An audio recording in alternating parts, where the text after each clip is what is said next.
First of all, there's a disinflationary trend, which we think is great for the consumer, but it's not great for people like Walmart. So, if you think about it, to the extent that not only do you have this $17 trillion debt number that's just kind of scary, but you're now with credit card debt over $1 trillion. So they're all happening at the same time. The consumer seems to be drawing in wherever they can. You had University of Michigan on Friday saying that, you're down 9% month over month. You had a terrible empire manufacturing. We know manufacturing's near not only recessionary lows, but effectively near all-time lows. So how does the consumer hang in there? They have a job. How do these trends continue? I don't think they do.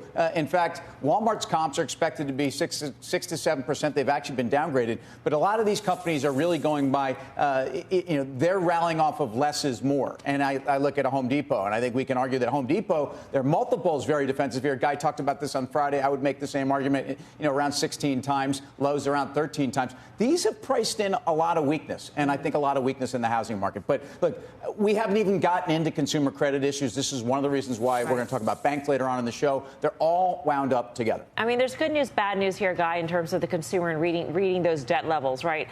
The good news might be, if you want to be on the sunny side of the street, that they continue to spend. And so that bodes well for the retailers in terms of the quarters that they will report. The bad news is that if a lot of that is credit card, and we are hearing anecdotally from retailers that a lot more consumers are using their credit cards, those interest rates are getting higher because rates are going higher. Which side of the street are you on? We know which side he lives on. I'm always on the sunny side of the street, Melms. I mean, come on, of course. Why wouldn't one be? But here's my pushback to that. The Federal Reserve is fighting inflation with raising interest rates. The United States consumer is fighting inflation by adding to debt levels.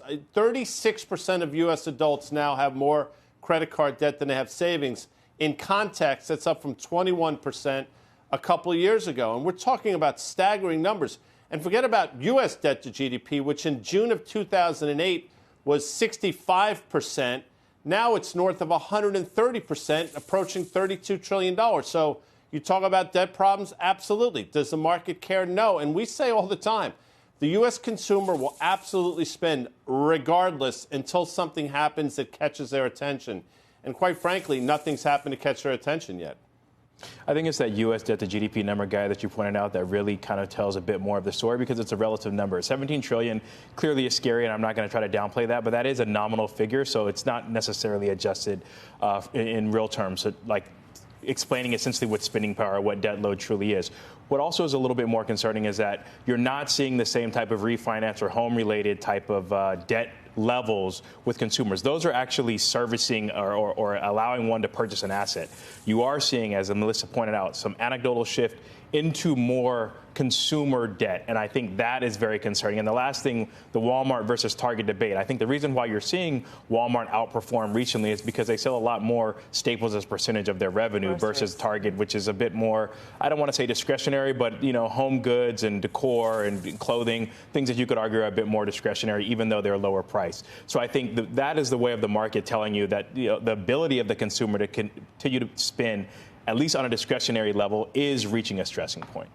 Yeah, and I think just to argue kind of the glass half full here, I think at the same time that you're seeing these debt levels are high, you're also seeing cash levels are still at highs right now. So a lot of this debt right now, the $17 trillion, a lot of that is going to be mortgages, which we have clients all the time with 2 to 3% mortgages. And I'm telling them, don't pay that down. It's basically free money. You should keep that going. And you're also seeing a lot of that as student loans, which people were not required to pay for the last several years. And so those balances have remained high, which is part of the reason that this is staying high.